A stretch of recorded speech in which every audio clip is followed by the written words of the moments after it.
Menemukan tempat berharga. Untuk pertama kalinya, sebuah perahu terbang melintas dan mendarat di desa Bambu Kuning. Sebagian orang merasa tertarik dengan keberadaan seperti ini.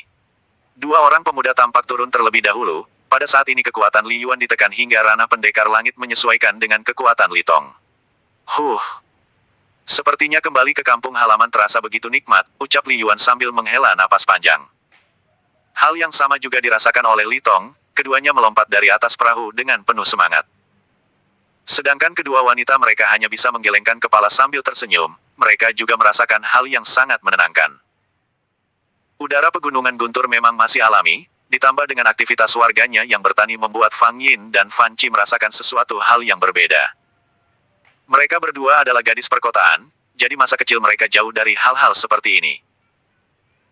Fang Yin kini mengerti mengapa Li Yuan sangat mencintai keluarganya. Mereka berasal dari keluarga sederhana yang berjuang dengan sangat keras sehingga menjadikan klan Li tumbuh seperti saat sekarang ini. Ayo cepatlah kemari, kata Li Tong dengan semangat memanggil kedua orang wanita yang berada di belakangnya. Dengan segera keduanya mempercepat langkahnya, mereka masing-masing menghampiri orang yang dicintainya. Para penduduk desa merasa tidak asing dengan Li Tong, namun saat melihat Li Yuan meskipun agak familiar mereka terlihat sulit mengenalinya. Jika ada Li Tong pasti pria yang di sampingnya seharusnya adalah Li Yuan, gumam beberapa orang pemuda saat melihat keduanya mendekat. Hai kalian, apakah masih mengenali kami? Tanya Li Tong dengan senyum cerah. Tentu saja, aku kira kalian sudah lupa dengan tempat ini, ujar seorang pemuda dengan perawakan tinggi kekar. Kalian berdua sangat luar biasa, perkembangan kalian benar-benar hebat, puji seorang pemuda lainnya. Mereka semua lalu mengobrol sebentar dengan menceritakan beberapa hal penting yang terjadi di desa Bambu Kuning. Para pemuda tersebut tidak canggung untuk menceritakan apapun kepada Li Yuan dan Li Tong. Sebagai orang yang berada pada generasi yang sama di desa Bambu Kuning, mereka tampak akrab dan bersahabat. Adapun tentang aktivitas penambangan ilegal memang masih ada dan dilakukan oleh suatu kelompok. Mereka tidak pernah menjual barang hasil tambangnya kepada pihak terkait yang berada di bawah naungan penguasa kota Huanxi. Berdasarkan informasi dari teman-temannya, Li Yuan dan Li Tong mulai mendapatkan titik cerah. Perjalanan mereka ke desa Bambu Kuning adalah untuk mengungkap sindikat penambang liar. Hal yang menarik adalah batu energi yang dihasilkan mereka memiliki kualitas yang sangat baik. Hal ini berbeda dengan kualitas batu energi yang umum ditemukan oleh warga lainnya, yaitu batu energi kelas menengah. Apakah kalian bisa membantuku menemukan kelompok mereka? Tanya Li Tong. Tentu saja. Mari ikuti aku, ucap seorang pemuda yang tampak lebih tua dari Li Tong. Baiklah kami akan ikut denganmu, jawab Li Tong dengan semangat. Li Yuan hanya terdiam tanpa berekspresi berlebihan, sejak dulu karakternya memang seperti itu. Jadi para teman-temannya tidak merasa aneh atau curiga dengan sikap Li Yuan tersebut. Namun detik berikutnya Li Yuan tanpa sungkan mengeluarkan beberapa kantong uang kepada teman-teman lamanya itu. Terimalah pemberian dari kami, jangan sungkan, ucap Li Yuan dengan santai. Terima kasih, kami jadi merasa tidak enak, jawab salah seorang pemuda. Kita adalah teman, setidaknya kalian juga bisa merasakan apa yang kami dapatkan selama ini, sambung Li Tong kepada teman-temannya. Baiklah jika begitu, ucap pemuda tersebut sambil memasukkan kantong uang pemberian dari Li Yuan. Beberapa temannya yang lain pun mengikuti, lalu mereka semua bergegas menuju sebuah perbukitan di mana mereka menemukan kelompok penambang liar. Keberadaan para penambang liar tersebut tidak dipusingkan oleh penduduk setempat. Hal ini cukup wajar karena sikap mereka juga tidak menyusahkan warga. Sejak kapan mereka beraktivitas menambang? Tanya Li Yuan kepada temannya yang berjalan paling depan. Menurut informasi, mereka sudah mulai menambang sejak 10 tahun yang lalu. Namun baru beberapa tahun belakangan mereka menetap di salah satu titik. Sepertinya mereka menemukan lokasi yang bagus. Terkadang kelompok mereka juga didatangi oleh orang-orang yang tampaknya dari ibu kota, jawab pemuda tersebut dengan gamblang. Li Yuan mengangguk pelan, kecurigaan dirinya semakin menguat tentang keterlibatan Jenderal Wan Sui dengan kelompok penambang tersebut. Apa yang diceritakan oleh ayah tadi malam adalah sebuah kebenaran, gumam Li Yuan dalam hati. Tidak lama kemudian mereka tiba di suatu tempat yang selama ini jauh dari jangkauan penduduk. Ada sebuah ngarai yang bentuknya memanjang dan sedikit berkelok di antara gunung bebatuan. Di sana lokasi mereka, ucap salah seorang pemuda sambil menunjuk ke salah satu arah. Li Yuan dan Li Tong dapat melihat sebuah gubuk dengan aktivitas beberapa orang yang sedang mengangkut material. Di sebelah gubuk tersebut terdapat lubang mirip mulut gua yang ditumbuhi pepohonan rindang. Fang Yin dan Fan Chi berada pada posisi takjub, Naluri wanitanya berontak saat melihat keindahan alam yang dikelilingi oleh tebing yang sangat curam namun dihiasi sebuah sungai kecil di tengahnya. Siapapun tidak akan menyangka jika di balik panorama yang indah, suasana yang tenang dan damai tersimpan suatu skenario jahat dari pihak tertentu. Patahan dari pergerakan tanah telah menciptakan suatu tempat yang kaya dengan material tambang serta aneka tumbuhan dan binatang. Bagaimana menurutmu Yuan, apakah kita akan bergerak sekarang? Tanya Litong dengan ekspresi tidak lagi santai. Iya, sepertinya lebih baik demikian, jawab Li Yuan. Kalian cukup sampai di sini saja, sisanya biar kami yang urus, ujar Li Yuan kepada teman-temannya yang baru saja selesai mengantar. Baik kalau begitu, kalian harus berhati-hati. Jika dalam waktu tertentu kalian tidak kembali maka kami akan kembali ke tempat ini, sahut seorang di antara mereka. Baiklah terima kasih atas perhatian kalian, sambung Li Tong dengan hangat. Kemudian mereka berpisah, Li Yuan dan Li Tong serta kedua orang wanita berjalan perlahan menelusuri jalan setapak mendekati gubuk yang mereka lihat sebelumnya. Ketika jarak mereka semakin dekat, semakin jelas terlihat aktivitas beberapa orang yang tengah memilah barang hasil tambang yang diangkut dari dalam mulut gua. Ketersediaan batu energi kelas atas yang cukup akan mampu membentuk pendekar tingkat raja dan pendekar langit dalam jumlah yang banyak. Bagi suatu sekte bela diri keberadaan seperti ini tentu saja sangat menguntungkan. Tidak heran jika sekte api abadi menjadikan Tang Siji sebagai kaisar langit. Sebagai pendukung utama kekaisaran langit, sekte api abadi telah memainkan peran ganda dalam mengendalikan alam langit. Dari mulai Jenderal Xie Taizong, Wan Sui dan juga Tang Siji mereka adalah murid sekte api abadi. Ternyata mereka ingin memiliki sumber daya hanya untuk dimonopoli oleh kalangan mereka sendiri. Bahkan lelucon seperti ini terjadi di depan mataku, ucap Li Yuan pelan kepada Fang Yin. Fang Yin mengangguk setuju, walau bagaimanapun aktivitas yang kini ia saksikan adalah bentuk pelanggaran yang nyata. Berhadapan dengan pendekar langit. Apa yang kalian lakukan di sini? Tanya seorang pekerja yang melihat kedatangan Li Yuan dan yang lainnya. Kami sedang jalan-jalan saja, jawab Li Yuan santai. Apakah kalian tidak tahu jika kawasan ini tertutup dari warga umum? Ucap pekerja tersebut lagi. Pada saat ini beberapa orang pekerja tampak berhenti dari aktivitasnya.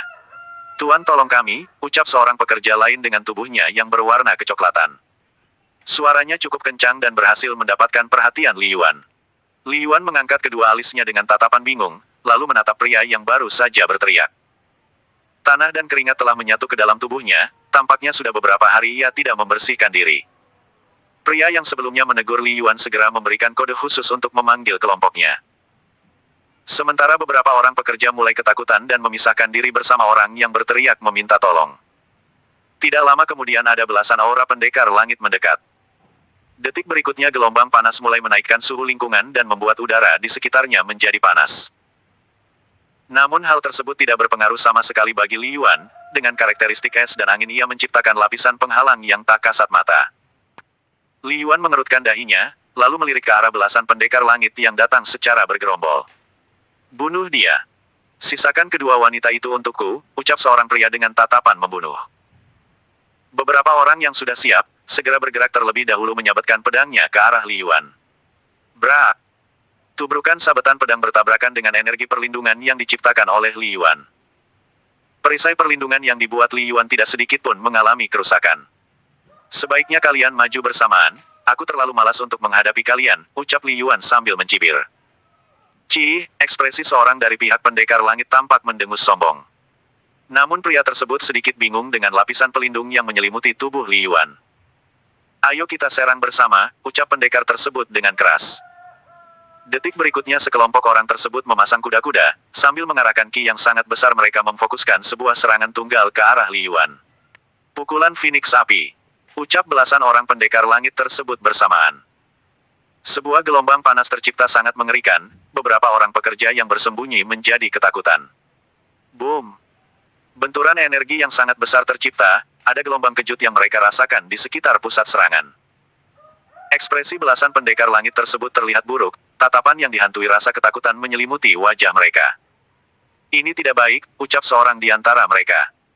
Pria tersebut memandang ke arah Li Yuan dengan ekspresi terkejut, jelas ia merasakan jika kekuatan Li Yuan berada pada tingkatan yang menakutkan. Dari jurus yang baru saja dikeluarkan oleh orang-orang tersebut, Li Yuan bertambah yakin jika mereka memang berasal dari sekte api abadi. Teknik yang mereka gunakan sama persis dengan yang digunakan oleh Jenderal Wan Sui. Hanya seperti itu saja, ucap Li Yuan dengan seringai dingin. Setelah mengatakan hal tersebut, Li Yuan mengangkat telapak tangannya. Setelah melakukan beberapa gerakan di udara, sebuah kubah tercipta dari lapisan angin yang tebal. Dalam sekejap belasan orang pendekar langit tersebut terkurung. Teknik manipulasi atribut, gumam Li Tong saat melihat sebuah kubah transparan. Ia jelas mengingat teknik yang diajarkan oleh tetua Bao Zi, hanya saja Li Yuan tidak menggunakan media tanah untuk membuat kubah tersebut. Pada saat bersamaan, Li Yuan menyuntikkan karakteristik petir dari tangan kirinya. Cahaya pekat berwarna ungu bergerak dengan cepat di dalam kubah transparan tersebut. Duar, duar, duar. Gelombang petir bersahutan memecahkan kesunyian, suaranya yang memekakkan telinga membuat Fang Yin sedikit ngeri. Meskipun ini kedua kalinya ia menyaksikan kekuatan Li Yuan, namun kali ini jumlah petir yang menyambar lebih besar dan lebih banyak. Bahkan ada kilat kecil yang menyambar di tubuh Li Yuan sebagai pusat kekuatan. Dalam hitungan detik, orang-orang yang berada di dalam kubah tersebut sudah berubah menjadi potongan-potongan kecil.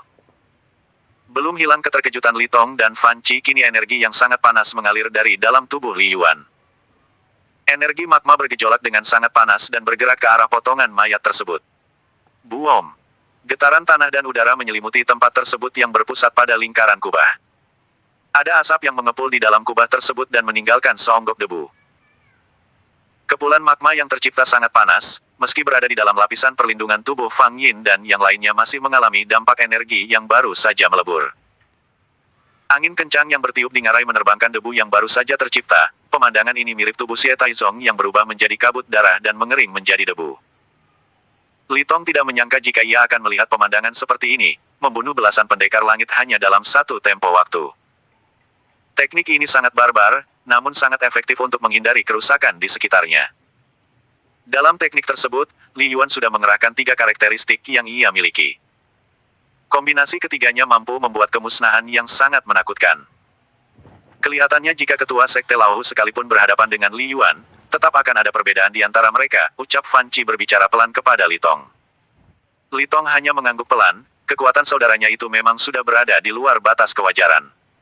Sekarang kau mengerti kan mengapa Sekte Lauhu mendukung klan Li? Ucap Li Tong pelan kepada Fan Chi. Namun suara Li Tong tersebut masih dapat didengar oleh Fang Yin dengan baik. Fang Yin yang sudah menyelidiki tentang kekuatan pria yang ia cintai hanya menggeleng tidak berdaya lalu berkata, Yuan Gege, sebenarnya berapa jumlah karakteristik yang kamu miliki? Tanya Fang sesaat setelah Li Yuan menstabilkan kekuatannya. Li Yuan mengangkat telapak tangannya ke udara, sambil menunjukkan 5 jarinya. Apa? 5 karakteristik. Namun bukan Fang Yin yang menanggapi, justru Li Tong yang tersentak kaget melihat pengakuan saudaranya itu. Li Yuan mengangguk pelan lalu berkata, sebaiknya kita segera memeriksa ke dalam, tampaknya tempat ini memang tidak biasa, ujar Li Yuan kepada Li Tong dan yang lainnya. Baiklah jika begitu, kata Li Tong yang mulai pulih dari keterkejutannya. Sebelumnya ia beranggapan jika Li Yuan hanya memiliki 3 elemen saja, tetapi pada saat ini anggapannya sudah tidak tepat lagi. Li Yuan masih sangat muda, namun tidak menutup kemungkinan jika kekuatannya akan berkembang lebih besar lagi. Gua Harta Karun. Sebelum Li Yuan memasuki gua, ia mengirimkan pesan melalui transmisi jiwa kepada tetua Mo Chao yang baru saja tiba setelah mengantar kado istimewa ke kota Jincheng. Li Yuan meminta tetua Mo Chao untuk menyampaikan pesan agar ayahnya beserta Tuang Fang Jing menyusul ke tempat ini dengan membawa beberapa orang. Kalian siapa? Tanya Li Yuan saat mereka sudah melewati mulut gua. Kami ber7 orang berasal dari Bukit Harapan di wilayah kota Xiening. Keberadaan kami adalah sebagai pekerja bayaran untuk menggali batu energi di gunung ini. Selain kami, teman-teman kami yang lainnya masih berada di dalam perut gunung ini, ucap pekerja tersebut dengan was-was. Bagaimana kalian bisa ke tempat ini? Tanya Li Yuan mencari tahu. Kami dibawa oleh pasukan jenderal ibu kota, hanya saja kami tidak tahu banyak, ucap pekerja itu sambil berjalan. Di dalam gua terdapat lampu yang menyala di sekitar dinding gua, jalan yang terbentuk pun terlihat rapi seperti pahatan yang dibuat oleh orang-orang yang profesional. Tolong selamatkan teman-teman kami juga, ucap pekerja itu lagi. Memangnya apa yang terjadi dengan kalian? Tanya Li Yuan dengan penasaran. Besok adalah hari pergantian pekerja. Setiap 1 tahun sekali akan terjadi pergantian di mana pekerja yang lama akan dibinasakan dan akan diganti dengan orang yang baru. Kami bekerja di sini namun hidup kami sudah ditentukan, jawab pekerja itu. Kejam sekali, ujar Fang Yin yang tidak bisa menahan kekesalan. Ekspresi Li Yuan dan yang lainnya juga tidak jauh berbeda dengan Fang Yin, mereka semua merasa tindakan perburuan semacam ini sangat kejam. Benda apa saja yang kalian temui di dalam sini? Tanya Li Yuan lagi. Kami hanya ditugaskan untuk mencari material batu energi kelas atas. Kebetulan lokasi ini mengandung benda-benda tersebut dengan kualitas terbaik, kata pekerja itu dengan perasaan yang lebih baik. Pekerja tersebut terus bercerita tentang kondisi mereka dan teman-temannya yang diperlukan tidak manusiawi, dengan hasil tambang yang berlimpah tetapi mereka tidak mendapatkan bayaran dan malah nyawa mereka yang terancam. Setelah mereka berjalan cukup jauh akhirnya mereka tiba di ujung gua. Ada sekitar 10 orang pekerja yang sedang bekerja menggali tambang. Teman-teman akhirnya kita selamat, ucap pekerja tersebut kepada yang lain. Soi Ming siapa yang kau bawa? Tanya salah satu dari kelompok pekerja. Mereka adalah penyelamat kita. Para pendekar yang selama ini mengintimidasi kita sudah tewas semua, jawab pekerja yang bernama Soi Ming tersebut. Mendengar ucapan Soi Ming para pekerja merasa senang sekali, belasan orang itu kini berhamburan dengan rasa suka. Kalian tetap tenang, sebentar lagi kalian akan dikembalikan ke kota Xianing. Namun sebelum itu tolong beritahu kami tentang apa saja yang terjadi di dalam sini, ucap Li Yuan menenangkan mereka yang masih dalam suasana kegirangan. Soi Ming dan seorang pekerja tampak saling pandang lalu salah satu temannya mengangguk. Karena kalian sudah menyelamatkan nyawa kami, maka kami akan memberitahukan kepada kalian bahwa ada terowongan rahasia yang kami sembunyikan dari para pendekar. Rencananya kami akan membuat jalan untuk melarikan diri, namun tidak disangka kami justru menemukan material emas dan batu energi yang sangat banyak, jawab Soi Ming sambil menunjuk ke arah batu yang memiliki tanda khusus. Li Yuan dan yang lainnya merasa sangat senang atas kejujuran para pekerja tersebut.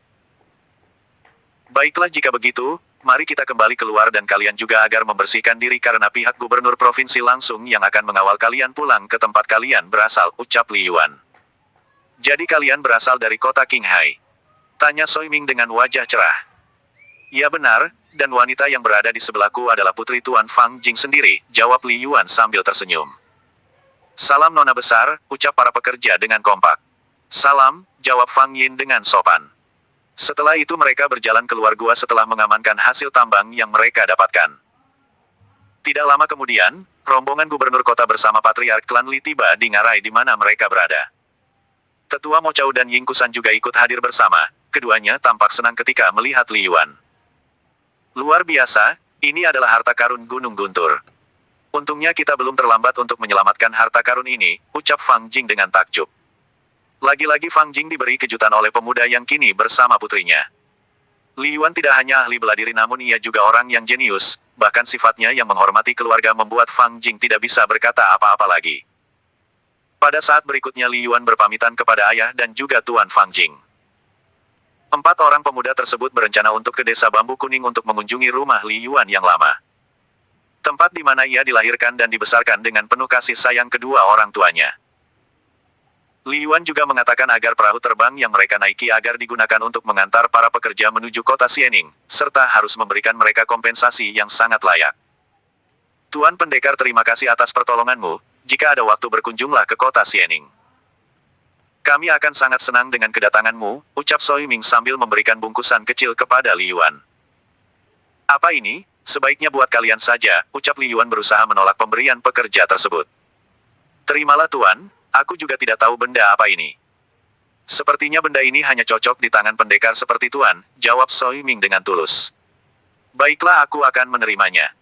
Kelak aku juga akan mampir ke kota Xianing dan mencari kalian, ucap Li Yuan sambil menangkupkan kedua tangannya. Tolong sampaikan salamku pada keluarga kalian. Gunakan uang emas ini untuk modal usaha dan menafkahi keluarga kalian, pungkas Li Yuan sambil mengeluarkan bungkusan emas batangan yang ia miliki dari dalam cincin penyimpanannya. Mereka semua tidak menolak pemberian Li Yuan, karena memang mereka selama 1 tahun ini tidak mendapatkan bayaran dari orang yang mempekerjakan mereka di tempat ini. Setelah itu, Li Yuan dan ketiga temannya berangsur pergi menuju desa Bambu Kuning. Adapun masalah gua harta karun, ia tidak mengkhawatirkan karena sudah ada ayahnya dan juga ayah dari Fang Yin. Keduanya orang yang sangat cekatan dalam mengurusi masalah seperti ini, jadi Li Yuan sudah menyerahkan urusan kepada orang yang tepat. Fang Yin merasa takjub dengan tindakan pemuda yang ia kasihi, belum lagi kemurahan hatinya saat memberikan uang kepada para pekerja tanpa rasa berat sedikitpun. Seolah menurutnya uang bukanlah benda berharga di matanya. Selama dalam perjalanan menelusuri perbukitan, udara yang asri masih dapat dihirup dengan baik oleh mereka. Terutama bagi Fang Yin dan Fan Qi, kedua wanita tersebut berkali-kali menunjukkan ekspresi kegembiraannya. Ketulusan Fang Yin. Tidak lama kemudian mereka tiba di sebuah perkampungan penduduk. Sapaan dari orang-orang terlihat begitu ramah. Apalagi kabar kedatangan Li Yuan dan Li Tong sebelumnya sudah santer terdengar, para pemuda desa yang bertemu dengan mereka dengan cepat mengabarkan berita bahagia tersebut. Disinilah rumahku dulu, ucap Li Yuan kepada Fang Yin ketika mereka berdua tiba di depan sebuah rumah sederhana dan nampak terawat. Sementara Li Tong dan Fan Qi juga sudah memisahkan diri untuk menuju ke tempat tinggal Li Tong yang lama. Mereka sudah berjanji untuk kembali bersama pada malam hari, kesempatan ini akan mereka gunakan untuk mengenang masa-masa kecil mereka. Fang Yin adalah putri bangsawan sejak ia dilahirkan, namun ia tidak sungkan berada di rumah sederhana yang kini ia sambangi. Apakah kamu merasa baik-baik saja di tempat ini?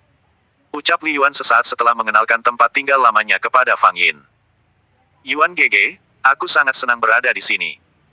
Suasana pegunungan begitu nyaman, selain pemandangannya yang indah, udara di sini juga masih sangat alami.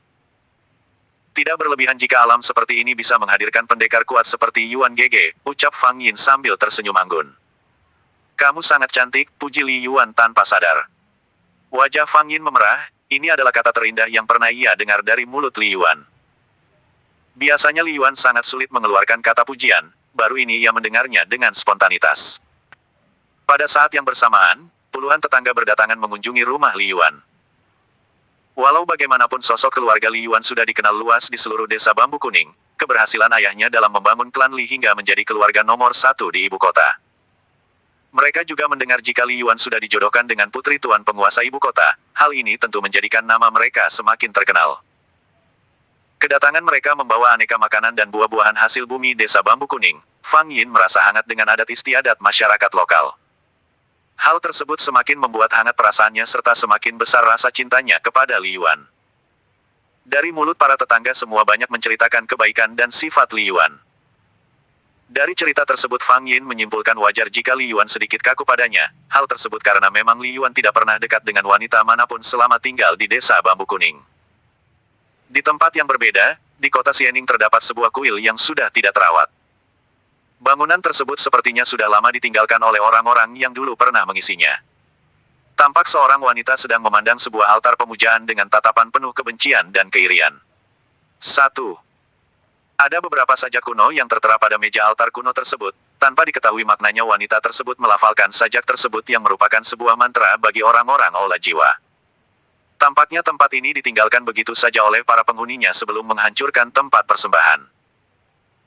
Sebuah patung gagak hitam tampak menyeramkan berada di atas altar tersebut, namun peristiwa aneh terjadi sesaat setelah wanita tersebut melafalkan mantra yang tertera di meja altar. Tanpa wanita itu sadari, sebuah kekuatan jiwa telah merasuk ke dalam dirinya dan menguasai alam pikirannya. Dengan sebuah pedang yang ia miliki, ujung jarinya ia lukai untuk mengeluarkan darah dan meneteskannya ke patung burung gagak hitam tersebut. Setelah beberapa saat, patung tersebut bergerak lewat vitalitas kehidupan dengan aura hitam yang sangat menyeramkan. Selamat datang tuanku, ucap burung gagak tersebut yang bisa berbicara. Kamu siapa? Tanya wanita tersebut sambil memegangi kepalanya yang sakit. Aku adalah pelayan setiamu, Uya, jawab burung gagak tersebut. Bagaimana bisa aku mengenalmu? Bukankah aku hanya berniat istirahat saja di tempat ini? Jawab wanita tersebut yang wajahnya sangat mirip dengan Jia Hian. 1. Semuanya sudah takdir, aku tidak mungkin bisa dibangkitkan jika bukan karena adanya darah Chou Hen, jawab gagak tersebut. Apa itu darah Chou Hen? Tanya Jia Hian yang kini mulai kembali mengingat dirinya.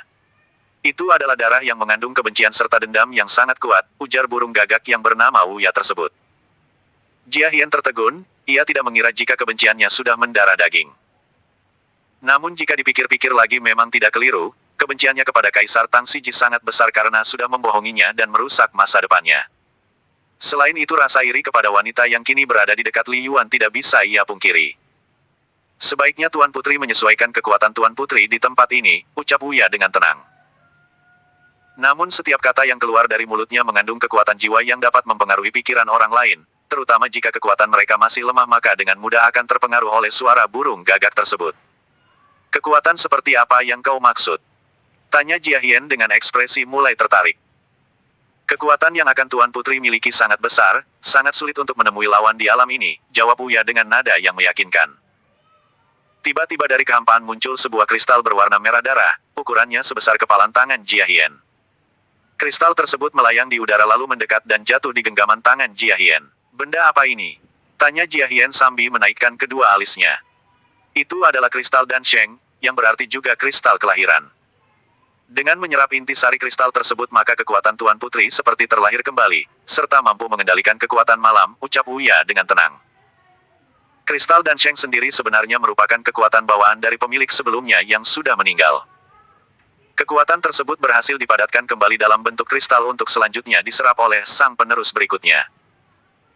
Jia Hien tampak ragu sejenak, bayangan Sekte Laohu yang sudah membesarkannya serta wajah ayahnya terus teringat di dalam pikirannya.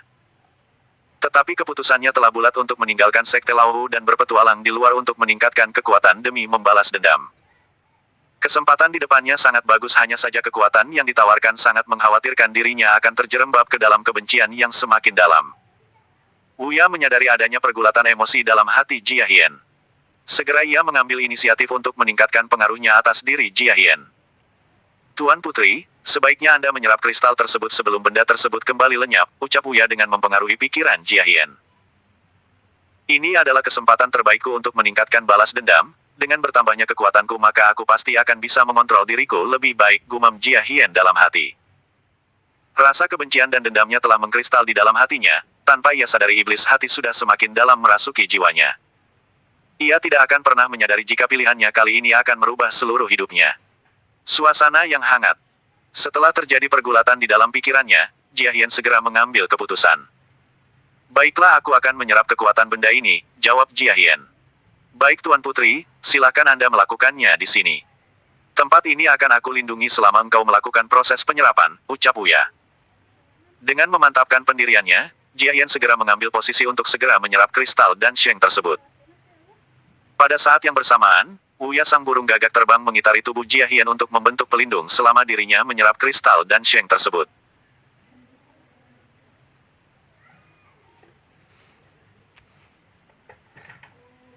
Sebuah energi kegelapan berbentuk kabut pekat segera merasuk ke dalam tubuh Jia Hien. Detik berikutnya kekuatan Jia Hien mulai meningkat secara perlahan. 1. Di tempat yang berbeda, pergerakan orang-orang Aula Jiwa mulai memasuki provinsi Raja Wali Emas. Rencana yang dipimpin oleh salah seorang pimpinan 5 pilar Aula Jiwa, dengan mudah memasuki kota Nanguan. Feng Mian berencana menyusup ke Sekte Angin Puyuh untuk menyelidiki keberadaan hewan mitologi burung Chongmin. Setelah mengetahui keberadaan hewan mitologi tersebut maka ia akan melakukan pergerakan bersama pimpinan Aula Jiwa. Sebagai salah satu tokoh dari 5 pilar yang memiliki kekuatan Dewa Bumi, Feng Mian dengan mudah melakukan aksinya. Para petinggi Aula Jiwa memiliki keahlian untuk mengendalikan orang lain serta mampu menyembunyikan kekuatannya. Dua kemampuan tersebut merupakan hal yang wajib dimiliki oleh para petinggi yang biasa disebut tetua 5 pilar. Dua situasi berbeda yang baru saja terjadi tidak diketahui oleh Li Yuan yang masih berada di desa Bambu Kuning. Kebersamaan dirinya dengan Fang Yin mulai ia rasakan penuh dengan suasana kehangatan. 1. Hingga malam harinya kedatangan Li Tong dan Fan Chi menambah semarak kebersamaan mereka. Tidak lama kemudian seorang pelayan keluarga Fang menghampiri mereka, sebuah perahu terbang sudah siap membawa mereka kembali menuju kota Qinghai.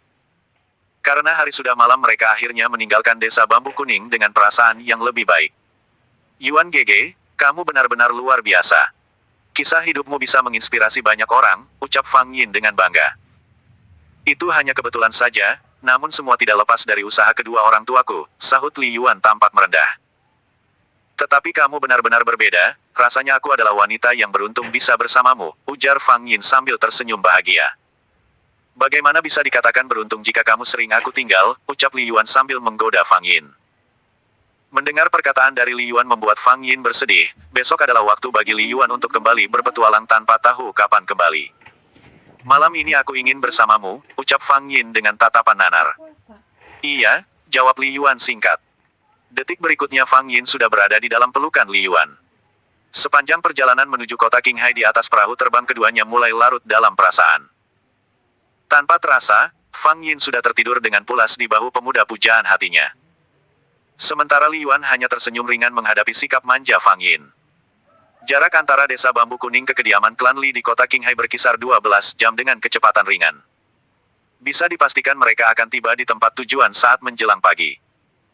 Pada siang hari kecepatan perahu terbang bisa mencapai titik maksimal, namun jika malam hari kecepatannya menjadi jauh lebih lambat demi menjaga keselamatan. Setelah setengah perjalanan, Fang Yin terbangun dengan wajah tersenyum. Saat matanya terbuka, Li Yuan masih berada dalam dekapannya membuatnya merasa sangat bahagia. "Kenapa kau terbangun?" ucap Li Yuan yang menyadari pergerakan tubuh Fang Yin.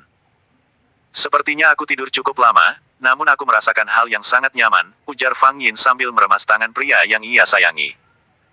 "Istirahatlah, kamu hari ini tampak lelah," ucap Li Yuan dengan lembut. "Aku tidak mau waktu berlalu dengan cepat," ujar Fang Yin.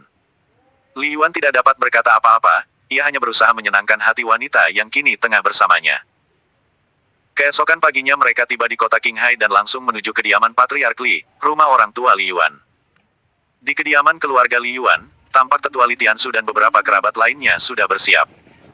Sesuai jadwal yang sudah ditentukan, mereka akan ikut Li Yuan bersama menuju ke Provinsi Raja Wali Emas. "Salam tetua," ucap Li Yuan dengan sopan. "Sepertinya kalian baru saja melakukan perjalanan cukup jauh," ucap tetua Li Tiansu kepada Li Yuan dan beberapa orang lainnya. "Kami baru saja tiba dari kediaman kami yang lama di desa Bambu Kuning," jawab Li Yuan. "Tetua, aku akan pamit dulu kepada ayah dan ibu. Setelah itu kita akan segera berangkat," ucap Li Yuan kemudian. "Apakah kita akan menumpang perahu terbang itu?" tanya tetua Li Tiansu kemudian. "Tentu saja tetua," sahut Fang Yin dengan tanggap. "Apakah tidak merepotkan Nona Fang?" tanya tetua Li Tiansu dengan sungkan. "Tentu saja tidak, betul kan Yuan Gege?" kata Fang Yin sambil menarik tangan Li Yuan dengan lembut. "Iya betul," jawab Li Yuan dengan ekspresi heran. Kemudian Li Yuan dan Fang Yin masuk ke dalam kediaman keluarganya. Setelah beberapa kalimat terucap, Li Yuan pamit kepada keluarganya. "Apakah Yiner akan ikut menemani dirimu hingga kota Nanguan?" tanya ibunya Li Yuan.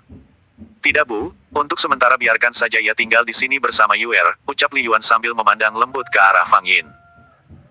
"Tampaknya kalian sudah mulai saling ada kecocokan," ujar Suzui ibu dari Li Yuan. Li Yuan hanya terdiam, namun gestur tubuhnya tidak mengingkari perkataan ibunya. Di sisi lain, wajah Fang Yin tampak tersenyum mengembang. Ada kebahagiaan di hatinya, tidak ada hal lain yang membahagiakan hati seorang wanita ketika ia bisa diterima dengan baik oleh keluarga calon suaminya. "Sepulang dari tugas yang akan kamu lakukan, maka hubungan kalian harus meningkat. Aku dan Tuan Fang akan membuatkan surat pertunangan untuk kalian dalam waktu dekat," ucap Li dan dengan tersenyum cerah. Li Yuan terdiam, ia tidak lagi menolak dengan alasan yang halus. Meskipun sebenarnya ia belum siap ke arah yang serius, namun hubungan kedua keluarga sudah berjalan dengan sangat baik, mustahil Li Yuan untuk merusaknya. "Baiklah ayah dan ibu, aku hendak berangkat sekarang." Tetua Li Tiansu sudah menunggu dengan kesal, ujar Li Yuan sambil memberikan alasan dengan sembarang. Setelah mengucapkan kata-kata perpisahan kepada keluarganya, wajah Fang Yin tampak memerah lalu ia memeluk tubuh pria yang ia kasihi dengan erat. "Jangan pernah lupakan aku, di sini aku akan menantikan kepulangan dirimu," ucap Fang Yin dengan tatapan berkaca-kaca. "Aku berjanji padamu," jawab Li Yuan singkat sambil mendaratkan sebuah ciuman pertamanya ke kening Fang Yin. "Aku pergi," ucap Li Yuan berikutnya sambil bergerak keluar menuju tetua Li Tiansu dan yang lainnya.